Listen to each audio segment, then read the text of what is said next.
Já vás všichni zdravím. Kdo jsem?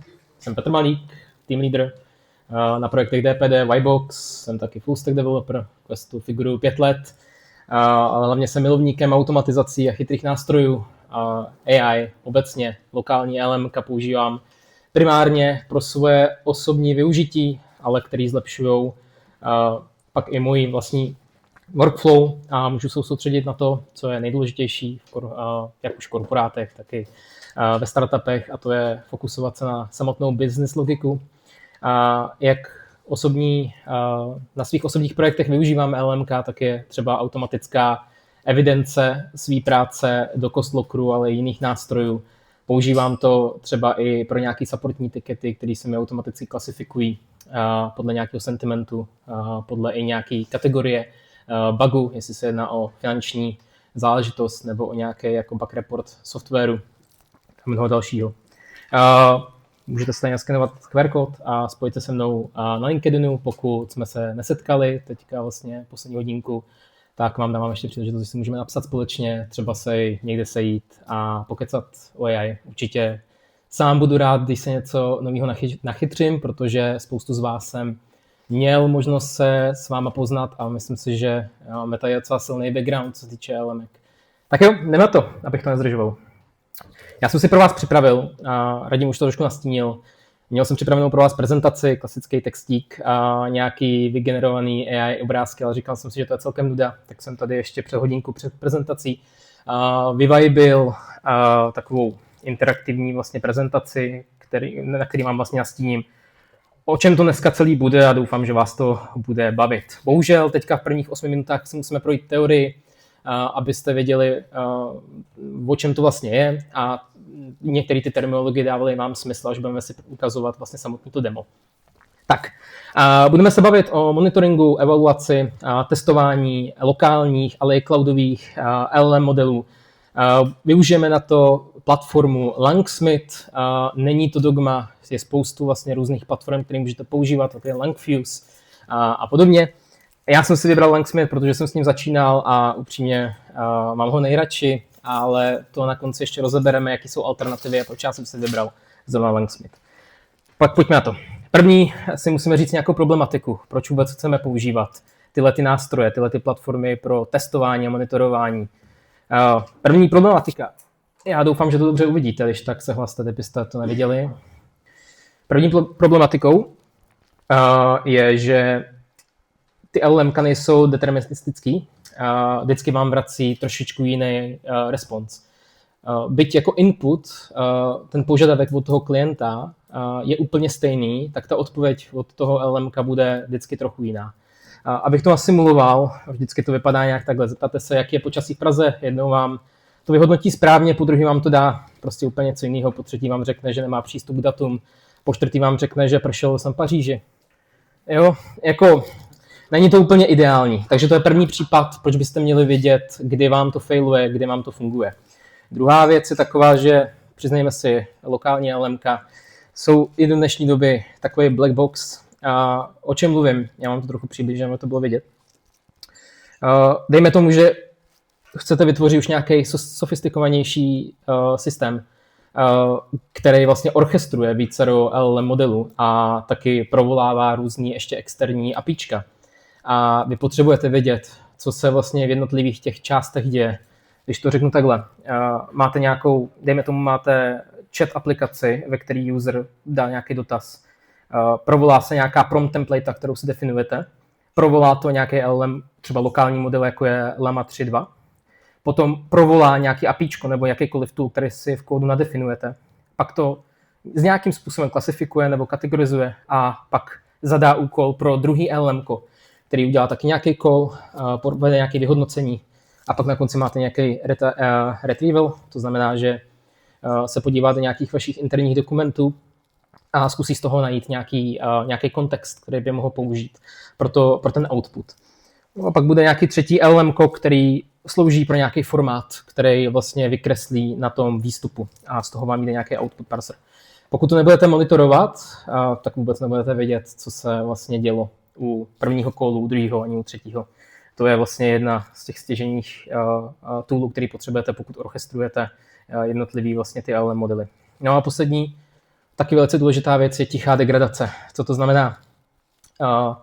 Jak víte, když třeba používáte ChatGPT nebo Claude Code a podobně, tak každý týden se to mění. Prostě ten provider, který vlastně nabízí tyhle ty LLM modely, tak je trénuje na nových datech. Ten model se stává čím dál chytřejší, ale někdy občas hloupější. A vy potřebujete, aby ty vaše data nedegradovaly. Byly stále optimální, stále vám to vybízelo vlastně těm uživatelům ideálně jako 100% output, což se asi pravděpodobně nikdy nestane, ale chcete mít minimálně jako 90% a výš. Tak to je ten třetí use case, proč byste měli využívat Langsmith anebo nějaké alternativy. Takže problematiku víme. Teď si pojďme říct, co vlastně takový Langsmith vlastně nabízí. Pojďme od začátku, dejme tomu nějaký use case. Dejme tomu, že máme nějaký support a supportujeme třeba online MMORPG hru a ta hra je velice populární, ale vy máte support, který má jenom třeba 10 členů a managementu říká, že nestíhá řešit ty problémy. A management se rozhodne, že to zkusí nějak jako zjednodušit pomocí LLMek. Samozřejmě nemůže použít cloudový LLMka, protože můžou tam být nějaké interní informace, které nechce skrze security sdílet s těmi providery, proto využije jednu z lokálních LLM. Tudíž nasadí se třeba Llama 3.2, na který si to budeme dneska testovat. A jak to funguje? Nějaký ten hráč dá ticket na support a tím se provolá vaše LLM aplikace. To způsobí to, že máte tam nějakou LLM templateu, nebo nějakou templateu, která provolává Langsmith SDK. Ten způsobí to, když máte nastavený traces ve funkcích, tak vlastně všude, kde máte nastavený traces, tak vám to automaticky provolá Langsmith SDK a zpropaguje ty data a vyhodnocení těch lokálních modelů do služby Traces. Traces, a to už asi pravděpodobně znáte i z jiné kategorie, klasický softwarový vlastně monitoring a observability, jako je třeba Grafana nebo Datadog, tak Traces jsou úplně to samé. Máte strom a v tom stromu vidíte vlastně všechny akce, které se provedly v rámci toho jednoho requestu. A v tom vlastně můžete vidět všechny vlastně LLM modely, které se provolaly. Dále, co se děje dál, to je váš takový vstup. Vlastně vy se podíváte do těch traces a vidíte tam vlastně všechno, co potřebujete vědět, jaká byla, kolik tokenů se spotřebovalo za ten jeden dotaz, kolik vás to stálo peněz, pokud používáte cloudový LLM modely. Vidíte tam jak latenci, můžete ji optimalizovat, ale vidíte i input a output a zároveň i různý metadata. To je pro vás docela stížení. Co s těmi traces můžete dělat?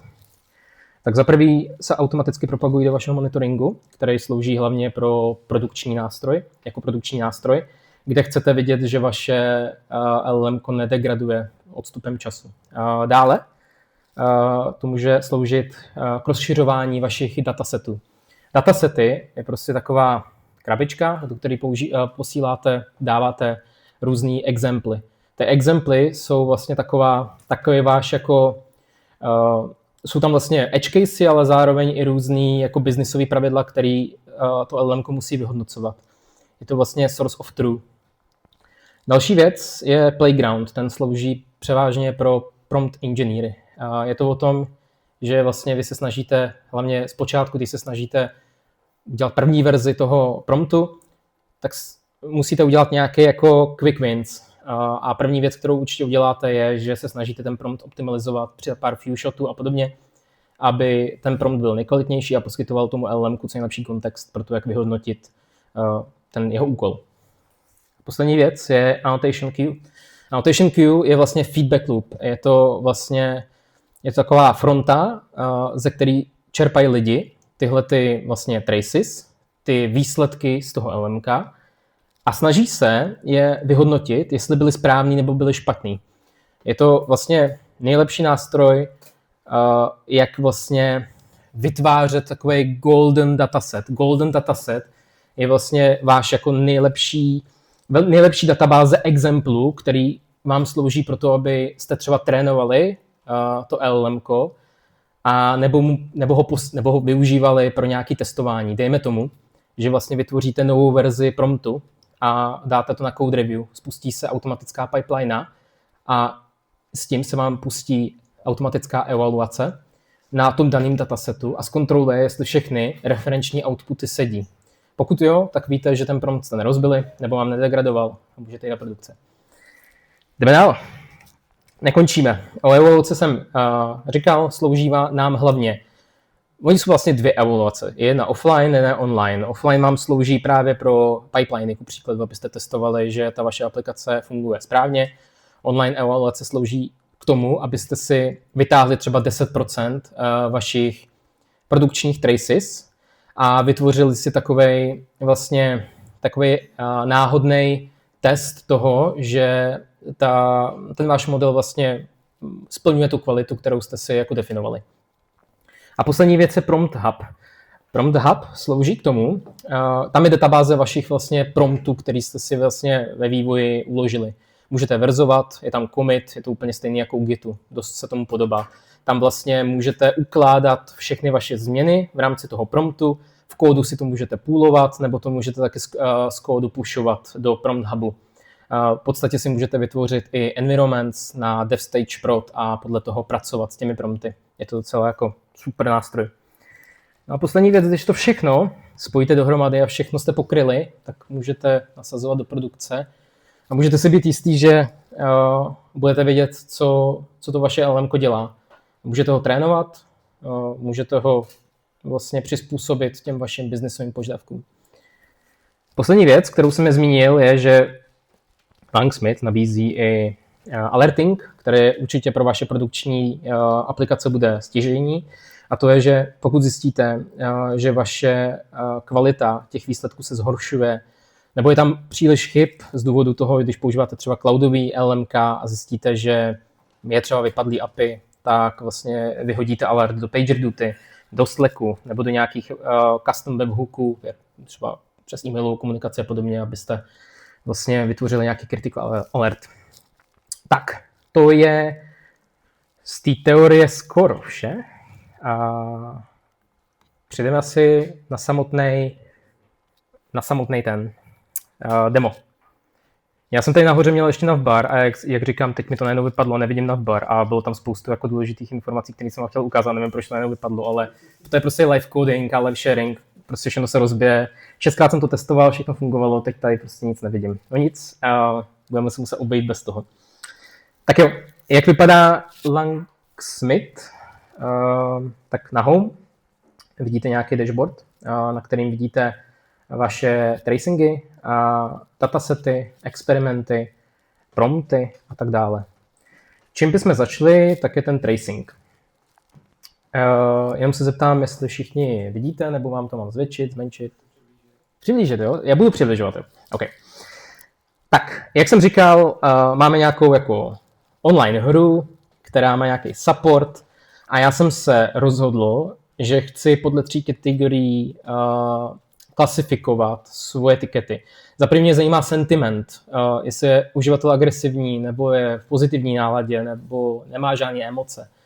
Zároveň chci to kategorovat podle toho, jestli se jedná o bug ve hře, nebo si někdo zaplatil subscription, ale nepřišel mu vlastně ten subscription.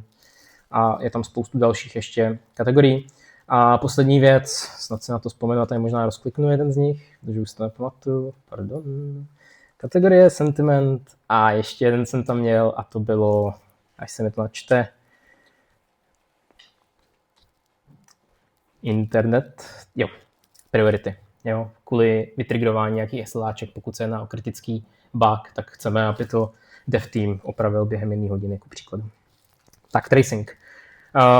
User vytvořil ticket, provolal to naše LMko, vytvořilo to trace, neboli run v tracings. Tady vlastně jsem vytvořil takový jako orchestrační tracing, co to znamená je, že se spustilo sekvenčně vícero LLM modelů. Každý dělá úplně to samé, ale chtěl jsem vám ukázat, že to můžete jako orchestrovat a funguje to docela dobře, protože vám to ukazuje, jak jednotlivý ten model vlastně se klasifikoval nebo jak to vyhodnotil. Používal jsem 3 modely od Entropic a jeden vlastně od lokální Olama. Olama teda Lama 3.2. V tom tracingu můžete dělat spoustu věcí. Jedna z nich je, že se můžete podívat na to, jak vypadá ten váš prompt. Jo? Tady vlastně můžete vidět, že jsem mu dal prompt, kde mu říkám klasifikuj, jo, podle kategorií billing, bug report, account a podobně, podle sentimentu, jestli ten uživatel nebo ten hráč jednal pozitivně nebo agresivně a podle priority critical. Dávám mu tady i kontext, co to critical znamená. Nelze hrát, ztráta peněz, bezpečnostní incident a podobně.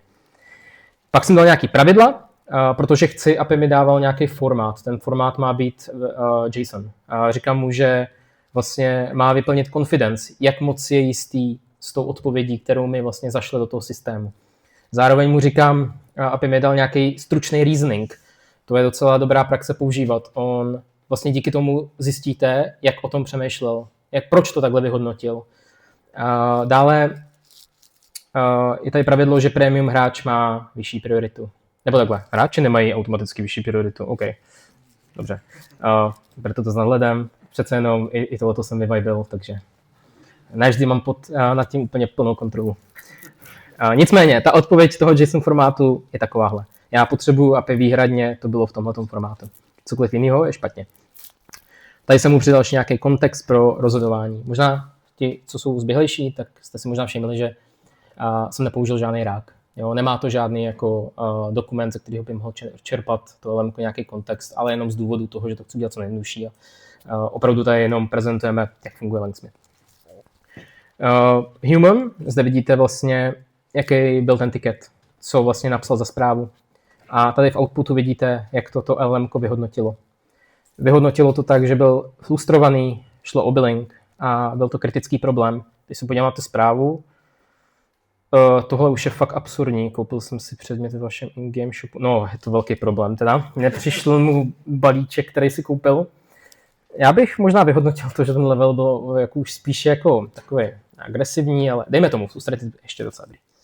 Co ještě vlastně v rámci tracingu můžete dělat, je, že máte to takový akční tlačítka. A když se rozhodnete, že to je pro vás jako suprovej example pro to, abyste to dali do vašeho datasetu, tak to vlastně pošlete do datasetu a vám se to přidá jako nějaký testovací. Dobře, neukážu.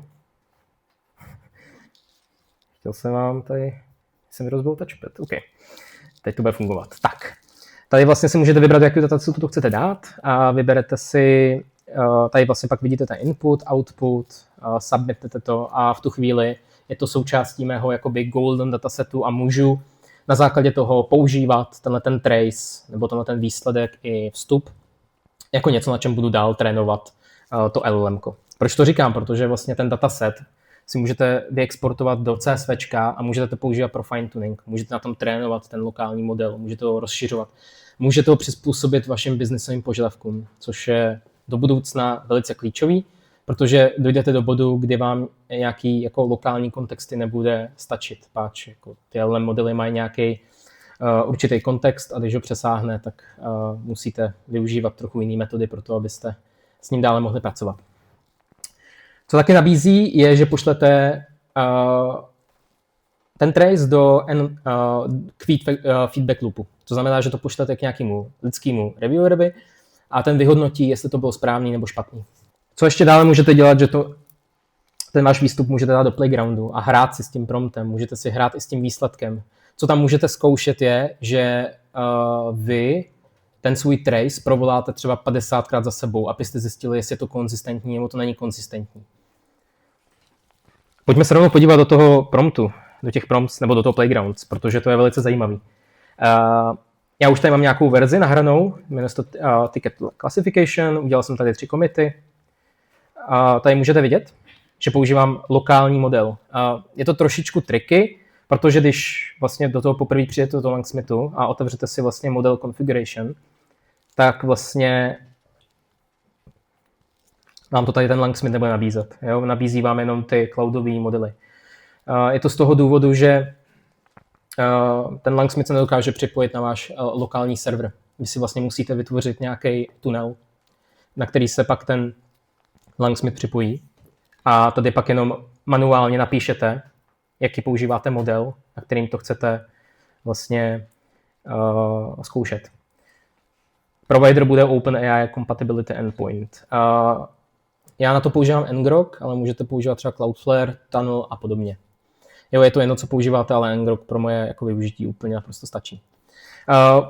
Ten ngrok vám vygeneruje takovouhle base URL adresu, kterou on bude poslouchat a vlastně je to takový APIčko. On provolává tuhle URL adresu, sbírá z toho ty výstupy, které chodí z té lamy. Jo, pokud chcete využívat lokální modely, nejste ničím limitovaný, budete to mít nasetupovaný během 5 minut.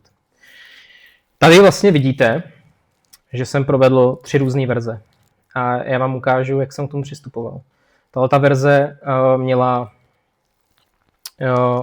nějaký jako definovaný prompt.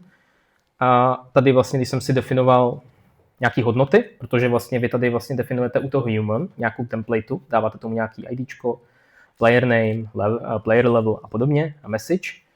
Tady pak nahoře v input se vám to definuje. Na outputu pak bude ten výsledek. V rychlosti vyzkouším, ale nechci vás tím úplně zdržovat, ale dám tady prostě něco, aby to fungovalo. Úplně ho můžeme vytrolit.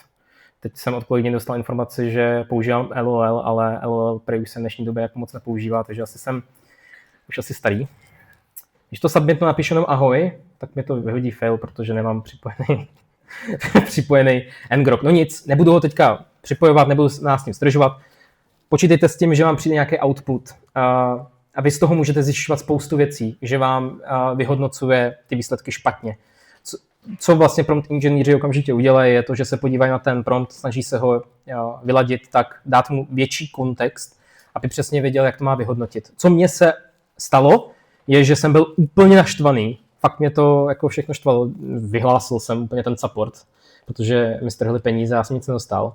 A on to vyhodnotil jako, že jsem frustrovaný, což úplně neodpovídalo tomu sentimentu. Tak co jsem udělal jednoduše, a byl to quick win, právě bylo to, že jsem změnil ten samotný prompt, trošku jsem ho rozšířil, ten sentiment jsem rozšířil o to, aby přesně věděl, kdy je to frustrated, kdy je to angry. A najednou to fungovalo. A dokonce se mi zmenšila latence. Takže určitě to je první věc, kterou byste měli dělat. Používat Playground, hrát si s tím, trošku měnit ten temperature, parametry toho LLM modelu a dostanete se na ten správný výsledek, který potřebujete. Tak, ty změny můžete commitnout. Tam tečku, commitnu to, velká změna. Commitnu to a do prompts vidím ticket classification, vlastně novou verzi. Jo, vidím nový commit, který jsem teďka publishnul. Vývojáři si ho teďka můžou stáhnout do kódu a pracovat s ním. Po případě vlastně, co se hodí, je AB testování. Vezmete nějakou starší verzi s nějakým třeba jiným modelem, vezmete novou verzi s nějakým jiným modelem a zkoušíte, trénujete, koukáte, co je pro vás nejvíc fit, co vám funguje. A když budete spokojení, budete mít velký confidence, tak to můžete dát do produkce. Tak další věc, co jsem chtěl ukázat, jsou datasety. Jsou velice důležitý. To hlavně se hodí pro začátek. Mám tady hru, která se jmenuje Realm of Shadows. A tady vidím už ze začátku docela pěkný grafiky. Já miluji grafiky. A tady vidím vlastně experimenty, na kterými jsem to pouštěl. Jestli se mi to podaří takhle roztáhnout, tak uvidíte, že jsem testoval Sonnet, Opus, Haiku a Ollama. Vidíme, že Triage Ollama má nejhorší výsledky. Je to lokální model, není moc dobře ta Llama 3 trénovaná na češtinu, takže tam trošku skomírá na tom. Z toho všeho vychází, kdybych si měl vybrat, asi bych použil Claude Haiku, ale mě se za to platit nechce, takže bych asi využil Ollama a pokusil bych se o nějaký fine tuning a nějaký kontextový pole rozšířit. Tady dále vidíte i latenci, vidíte, že Ollama na tom je docela bídně, co se týče, jako průměrně na tom není špatně, na tom asi je nejhůř jako Opus a Sonnet, ale občas se může zaseknout, může to být právě kvůli tomu, že moc nefachčí s češtinou. Taky tady vidíte tokeny, vidíte, kolik se sežere tokenů během vlastně toho jednoho experimentu. Vidíte tady, kolik vás to stojí. Samozřejmě u Olamy, nebo takhle u Lama 3.2 nás to nestojí nic, pochopitelně je to lokální model. Tady vidíme, že Opus je docela drahá záležitost. Je to taky nejnovější model, takže to je pochopitelné. Taky vidíme, že to neeroruje, což je fajn. V tom, když to rozkliknu třeba experiment u Sonnet, tak tady vidíte vaše jednotlivé exemply. Vidíte tady input, vidíte tady vlastně, co je na vstupu toho tiketu a jaký očekáváte výsledek. A tady vidíte, jaký vám reálně vrátil výsledek, ten model. Tady máte kategorii match, priority score a sentiment score. To jsou vlastně heuristické evaluátory. Vlastně jsou velice simple, vám jenom vlastně pomáhají v tom, že porovnávají reference output a jenom říkají, jestli to je jednička nebo nula, jestli je to správně nebo ne. Z toho můžete hezky vidět, jak si vlastně tohoto LLM vede. Můžete použít i jiný evaluátory. Jeden z jako velice častých se používá třeba LLM Judge. Co to znamená? Vy vlastně nemusíte vyplňovat reference output, není to povinný. Vy můžete použít další LLM, který vyhodnotí, jestli to jiný LLM má pravdu. A je to dražší, samozřejmě, a může to taky chybovat. Pak můžete dát další LLM, který vyhodnotí, jestli to LLM mělo pravdu, anebo to hodíte k člověku, který to vyhodnotí. Ale ty LLM Judge se hodí třeba pro chat. Když vlastně ten uživatel mluví s nějakým LLMkem, tak můžete použít vlastně LLM Judge, aby zjistil, jestli ten model s ním komunikuje třeba pozitivně, nebo jestli s ním mluví agresivně a podobně. Můžete vyhodnocovat vlastně ten sentiment těch odpovědí a jestli jsou přesné nebo nejsou. Vlastně tam se kreativity meze nekladou. Můžete také používat evaluátory jako úplně custom. Můžete vytvářet jakýkoliv funkce v Pythonu, v TypeScriptu, v Javě nebo Gočku, který vlastně Langsmith podporuje. A můžete si tam vlastně vytvořit jakoukoliv business logiku chcete. A nebo ještě je tam jedna možnost, a to je to, že to prostě dáte rovnou k vyhodnocení člověku, který vyhodnotí, jestli to správně nebo ne. Je to pomalejší, ale zase bude to nejpřesnější. Záleží zase, o co vám přesně jde. Tak, to jsou datasety a poslední věc je monitoring. Nejvíce to hodí v produkci, protože tady vidíte vlastně, jak vám ta magie dohromady krásně funguje. Vidíte tady vlastně počet úspěšných, neúspěšných traces, vidíte tady latence, vidíte tady, kolikrát se provolalo to LLMko, jakou má latenci. Můžete to sortovat, ku příkladu podle jednotlivých LLM modelů, nebo i podle různých klasifikací. Vidíte tady taky i feedback loop. To je tady dole. Tady vidíte, že vlastně mám feedback loop na korekci, nebo spíš jak vlastně jak se vlastně správně klasifikoval ten ticket, jak se vyhodnotil sentiment a jak se vyhodnotila ta priorita. Tohle jsou nějaké jako defaultní dashboardy, můžete si vytvořit nějaký vlastní dashboard a můžete si to vlastně filtrovat, jak vlastně potřebujete. Je tam docela dost možností, jak to customizovat. Ještě jedna věc, co jsem zmiňoval na začátku, je, že vlastně můžete vytvořit alerty, vytvořit nějaký alert, brát si to z tracingu, který potřebujete a můžete tam naroubovat vlastně metriku, kterou vlastně chcete sledovat a na základě toho vytriggerovat PagerDuty nebo nějaký váš webhook. Můžete použít Make, ku příkladu, nebo Zapier a podobně. Další funkcionality, ale nechci úplně dopodrobna. Přejdeme na to, proč já jsem jako si vybral Langsmith, protože tak je docela důležitý a myslím si, že ta otázka by tady padla. Langsmith vlastně spadá pod LangChain. Vlastně je to takový celý ekosystém různých služeb, který tady i Dan zmiňoval. LangChain slouží pro LangGraph, slouží pro orchestraci, deployment vlastně těch různých agentů. I nově mají i Builder, kterým vlastně všechno můžete si naklikat, celou tu magii a všechno se vám to hezky propojí, začne se to rovnou traceovat, nepustíte na to mít žádný wrapper nebo nějaký externí knihovny, abyste vlastně tohoto sestavili, všechno funguje vlastně automaticky, pokud jste v tom vlastně Langsmith ekosystému. Já se vrátím do té své prezentace. Nice. Super. Když to máte v produkci, tak ta hra nekončí. Jak jsem na začátku říkal, ty LLMka degradují. Postupně můžou hloupnout, a nebo můžou být nekonzistentní. Vlastně celý to, jak to funguje, je, že si vlastně stavíte golden dataset. Jak jsem říkal, je to source of truth. V rámci toho vytváříte vlastně, nebo pouštíte evaluace, testujete ty vaše prompty, ty vaše modely nad těmi golden datasety. Pak zjistíte, že tam máte nějakou chybu, protože vy ty datasety samozřejmě pořád krmíte novými daty, produkčními daty, které vám lítají přes traces a vytváříte si, škálujete to. V začátku máte třeba jenom 50 exemplů, ale pak jich máte 200, 300. A tomu se snažíte jako zvětšovat tu accuracy toho modelu. Zjistíte, že tam máte problém, tak to iterujete, hodíte to do playgroundu, snažíte se optimalizovat ten váš prompt, po případě to hodit do fine tuning, trochu to zase nachytřit, to LMko pokračovat dál. Když budete konfy, hodíte to přes deployment do produkce a znova monitorujete, zase tam hledáte nějaký bottlenecky, najdete nový problém a pokračujete úplně od začátku, takhle dokola. To je poslední věc a co jsem vám slíbil, také nějaký compare, protože to je velice důležitý. Langsmith versus Langfuse versus Brain Trust, ale jich mnohem víc jako Azure a tak dále. Úplně přesnou odpověď nemám, co byste měli používat, je to na vašich preferencích, všechno funguje pro jiný use casey. Ku příkladu Langfuse, proč já bych si využil Langfuse, je to, že je open source, můžete to používat zdarma, nemáte tam pricing, budete to mít secure, můžete si to customizovat, jak chcete, je to docela fajn. Je dobrý zmínit, že i Langsmith má self-hosting, ale jenom v enterprise verzi, to samý Brain Trust. Jak je to s cenou, tak Langsmith je zdarma pro 5000 traces za měsíc, takže pro vaše jako development use case to úplně bohatě stačí, když to chcete vyzkoušet, bude vám to stačit. Pak už musíte platit $39 per seat, takže pak už jako se to celkem škáluje pro nějaké větší firmy.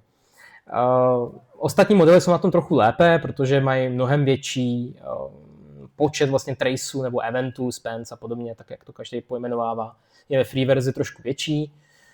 Zároveň některý nabízejí, jak jsem říkal, self-hosting a některý i nabízejí třeba AI asistenty. Já třeba pro prompt engineering využívám i Polly, protože mi to občas pomůže zlepšit ten můj prompt. Dokáže mi tam dát nějaký suggestions, o kterých bych já sám se třeba nevěděl.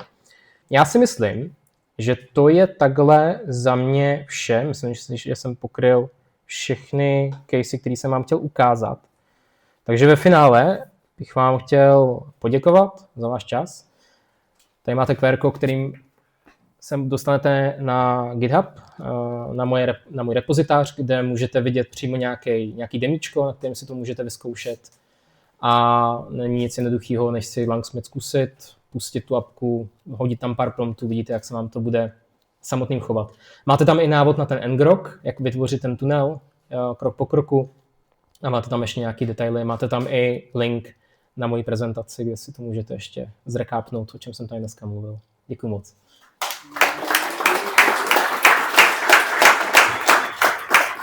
Ještě jednou díky, Péťo, za skvělou prezentaci. Máme tady pár dotazů. Jako první, lze zařadit do procesu ověření, že dotaz byl už dříve položen, přeskočit celé flow a rovnou vrátit nějakou best odpověď, nebo to spíš slouží jen pro vývojáře?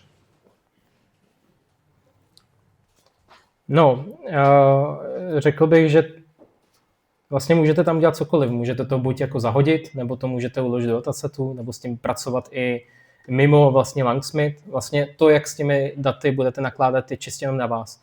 Záleží, jak si to vlastně naprogramujete, jaký tam vytvoříte vlastně evaluátory, který vlastně tyhle ty data získají a nějakým způsobem to vyhodnotí. Takže myslím si, že jako jo, asi jo. Doufám, že jsem odpověděl. Pokud LLM, i přesto, že jediný přípustný formát je JSON, vrátí něco jiného, implementuje se nějaké recovery, nebo se volá opakovaně, nebo co je vhodné? Opět záleží na tom vašemu businessovém use caseu. Nemusí to být JSON formát, může to být textový formát, může to být vektorový formát. Záleží na vás, pokud vlastně si to zadefinujete, že to má být čistě jenom JSON a máte na to i napsané jako pravidla, tak pokud tam budete mít na výstupu něco jiného než JSON, pravděpodobně vám to vyfailuje na té odpovědi. Záleží, čeho se tam chytáte. Pokud vlastně programátorský se chytáte toho JSONu, který je na odpovědi toho LLMka, tak je dost možný, že pokud tam bude něco jiného, tak to buď catchnete a vyhodíte nějakou obecnou chybu a vy to v tom traces uvidíte, že tam ten problém je.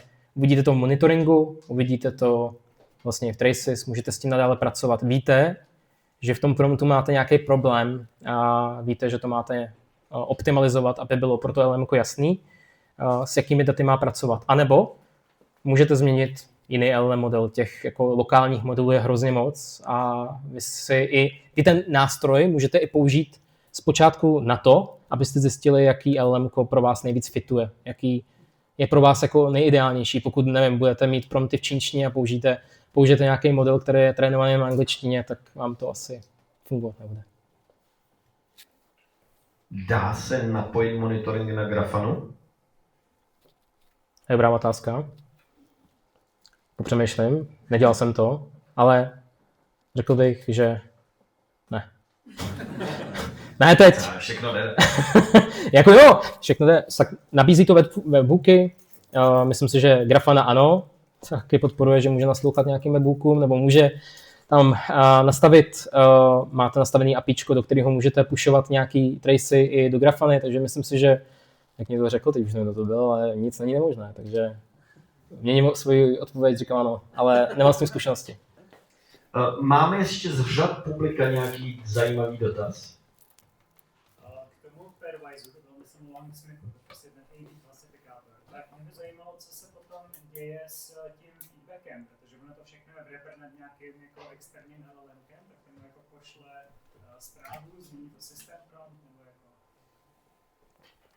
Ono se vám to ku příkladu může ukládat do datasetu a v těch datasetech pak s tím můžete pracovat tak, že to LLMko vlastně si tu vaši správnou odpověď, z toho bere ten správný jako kontext, tu správnou odpověď.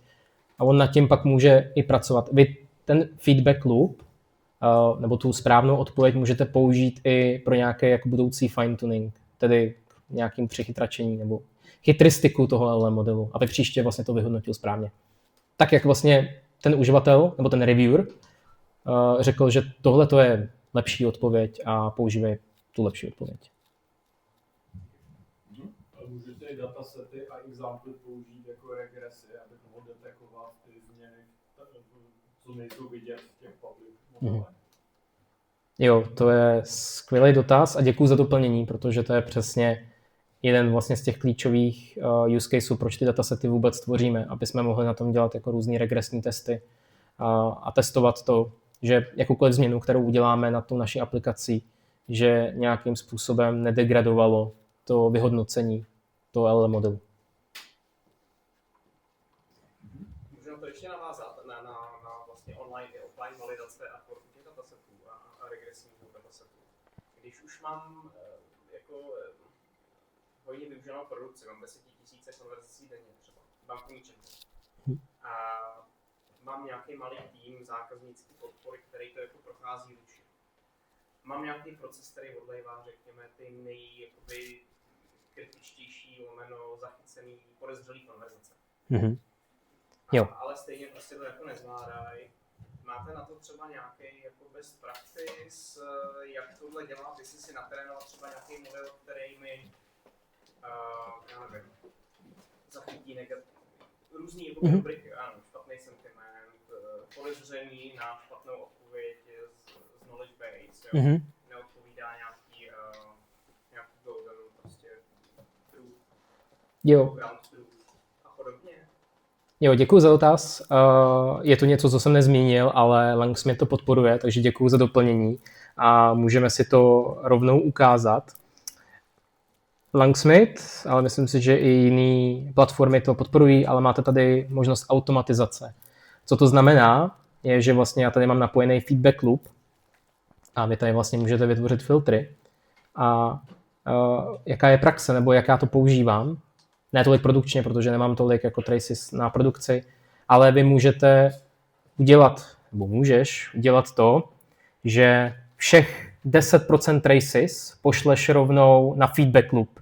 Je to takový, že pár prostě procent si vždycky odliješ k tomu lidskému vyhodnocení, aby si zjistil, že ti ta umělá inteligence jako nezačne halucinovat nebo nezačne degradovat. Takže si pár samplů vždycky hodíš na stranu, trošku to jako je to statisticky náhodný vzorek, ale, a teď se k tomu dostanu, jsou i jiné možnosti.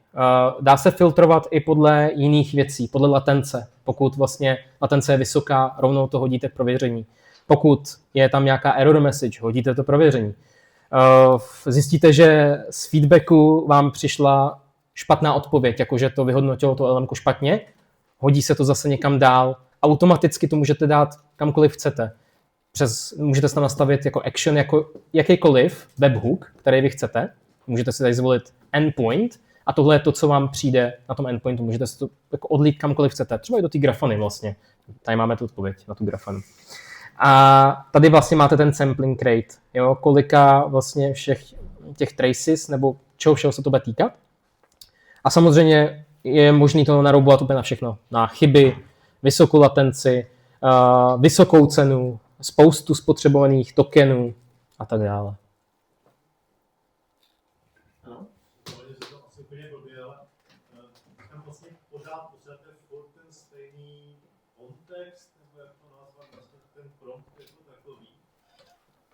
Neexistuje varianta tomu říct, jako, hele, použij šablonu 37 a pokračuj s ní, aby jsem furt neposílal ten stejný objem dat skrz linkovou.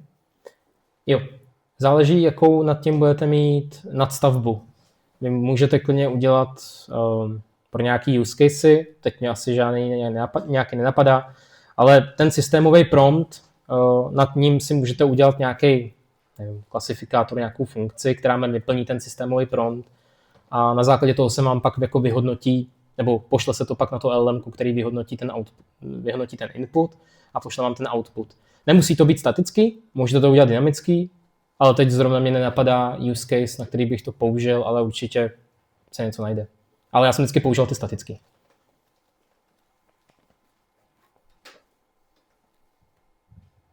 Ještě tady zapadla samozřejmě jedna otázka, a to kolik zvedneš na bench? No, kolik říkal Dan? 120 a styděl se za to. Jo, tak 130, no. Nebudem to zkoušet. Ještě by se chtěl někdo na něco zeptat. Poslední možnost to samozřejmě není, protože ještě... Já se možná ještě zeptám, jakou máte nejlepší zase best practice s verzováním promptu? Já vím, že zmiňujete ten locksmith, ale když už mám zase jako větší než proof of concept, prostě fakt velký systém a těch promptů jsou desítky až stovky. A jsou to různě jako komponenty promptů, které se do sebe různě zanořují a potřebují jakoby šablonovací systémy kolem toho a tak dále, a verzování a AB testování a všechno tohle. Tak ten locksmith to jako úplně podle mě není, nebo aspoň když v zkušenosti to nedává. Plus nevím, jestli to verzuje přímo do děku, já vím, že to verzování nějaký má, ale změnit prompt je strašný luser. Jo, rozumím. Ono vlastně se ti to všechno ukládá do prompt hubu, vychází to všechno třeba za prvý. S tím prompt hubem můžeš třeba pracovat čistě jenom jako na úrovni kódu přes nějaký SDKčko, nemusíš vůbec používat tady to manuálně, ale já to ukážu v tom playgroundu. V podstatě si můžu vytvářet, kolik promptů chci a můžu vlastně vytvářet vlastně úplně nový prompty podle nějakého daného use caseu a ty si pak jako verzovat.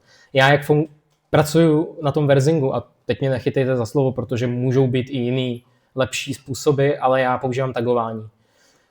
Když mám vícero promptů, který využívám na jiný use casey a publishuje, tak je vlastně rozlišuju podle různých tagů. Na dev, stage, prod, ku příkladu, nebo používám třeba nějaký version ID a tak dále a pak s nima takhle pracuju. Jo, a podle toho, pokud vím, že něco na stagingu, vím, že to prostě slouží pro nějaký stage prostředí, vím, že po testování to pak můžu jako hodit vlastně, nebo přesunout to, jako nastavit to s tagem production, vím, že mi to běží na produkci. Ale jestli to je jako ten plně nejlepší practice, asi nedokážu odpovědět, protože jsem nepracoval na nějakým jako větším, sofistikovanějším systémům, kde by to bylo opravdu potřeba to verzování takhle řešit. Díky za super dotaz. Péťu tady ještě určitě odchytnete. A už se blížíme do finále tedy té přednáškové části.